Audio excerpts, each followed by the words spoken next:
Halo semuanya, hari ini tanggal 11 November 2020 dan PlayStation Asia baru aja hari ini mengumumkan pengumuman yang udah lama kita tunggu-tunggu, yaitu tanggal rilis dan harga PS5 di Indonesia.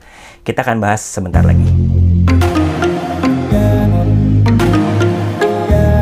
Kalau sebelumnya gue udah sempat bahas mengenai tanggal rilis dan harga PS5 di internasional ya, yang harusnya tuh rilisnya besok tanggal 12 November 2020. Nah, hari ini PlayStation Asia melalui Facebook-nya mengumumkan tanggal rilis dan harga PS5 di Indonesia. Dan ini udah lama banget kita tunggu-tunggu ya, jadi kita langsung aja bahas. Kalian juga boleh langsung cek aja di Facebook resminya PlayStation Asia. Jadi PS5 di Indonesia itu yang versi Blu-ray-nya itu harganya 8.799.000 atau 8,8 juta ya. Dan yang digital edition-nya itu 7.299.000 atau ya 7,3. Dan tanggal rilisnya ini 22 Januari 2021.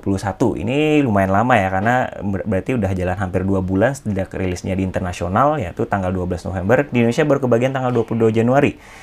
Dan untuk pre-ordernya sendiri, kalian bisa lihat sendiri di sini dimulai tanggal 18 Desember 2020. Tanggapan gue sendiri mengenai ini adalah tanggal rilisnya yang pasti ini lama banget menurut gue. Kenapa makan waktu sampai hampir 2 bulan ya. Jadi kayaknya hype-nya itu udah mungkin udah lewat gitu. Orang-orang udah pada main, kita baru mulai main gitu. Karena baru masuk tanggal 22 Januari. Dan kita boleh bandingkan juga dengan di negara-negara tetangga ya. Kalau di internasional mungkin kita nggak bisa bandingin. Tapi kalau di Malaysia dan Singapura juga sudah ada pengumumannya. Di Malaysia itu harganya dalam ringgit Malaysia 2.300 yang untuk Blu-ray, versi Blu-ray, dan untuk digitalnya itu 1.800 Malaysian ringgit.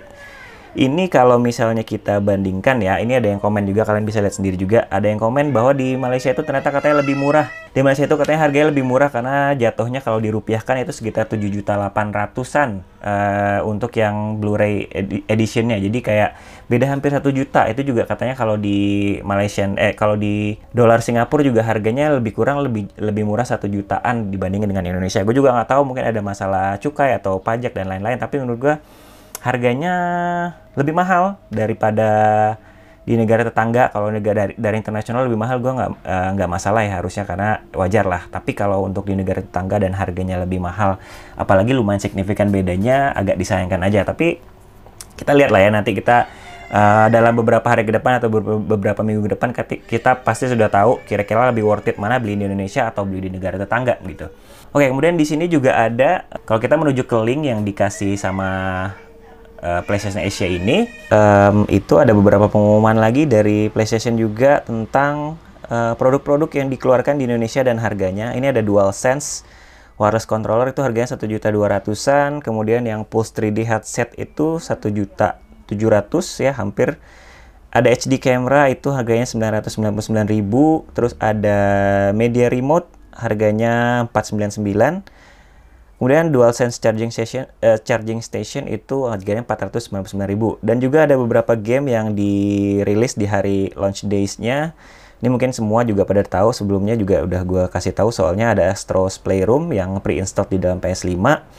Ada Demon's Soul, ada Marvel Spider-Man Miles Morales, itu harganya 729.000 ya. Ini kita sebenarnya udah tahu karena di PlayStation Store-nya sebenarnya udah lama juga ada untuk PS5-nya. Ada Sackboy A Big Adventure 879.000. Kemudian untuk spesifikasi ini mungkin kita udah pernah bahas juga sebelumnya. Nah, ini yang penting juga, ini participating retailers atau toko-toko yang bekerja sama ya dalam perilisan PS5 ini. Ada beberapa di dalamnya, sebagian besar ada di Jakarta, tapi juga ada di luar kota nih, kayak ada di Medan juga, ada di Bandung. Yang pasti Sony Center di Grand Indonesia itu ikut berpartisipasi. Kemudian ada Multi Game Kelapa Gading, ini gue tahu karena pernah beberapa kali juga pre-order game di sini. Ada Terminal Game di Mall Taman Anggrek dan di Karawaci. Kemudian ada PS Enterprise di Mangga 2. Yang lainnya tuh di Game Shop ya. Game Shop ini banyak banget di mall-mall ini. Sebagian besarnya di Jakarta, ada di Medan juga, ada di Bandung. Kemudian ada Urban Republic juga yang ikut bekerja sama. Urban Republic juga ada beberapa tokonya yang ikut kerja sama. Oke, mungkin itu aja sebenarnya informasi yang mau gue sampaikan. Kesimpulannya harganya memang lebih mahal dibanding internasional maupun dibanding negara tetangga ya. Cuman harga segitu mungkin ya bisa tergolong mahal. Mungkin ada yang mikir itu harganya worth it juga. Gimana menurut kalian? Boleh taruh di kolom komen ya. Nanti kita bahas bareng-bareng. Segitu aja yang bisa gue sampaikan. Kita ketemu lagi di video-video berikutnya. Bye-bye!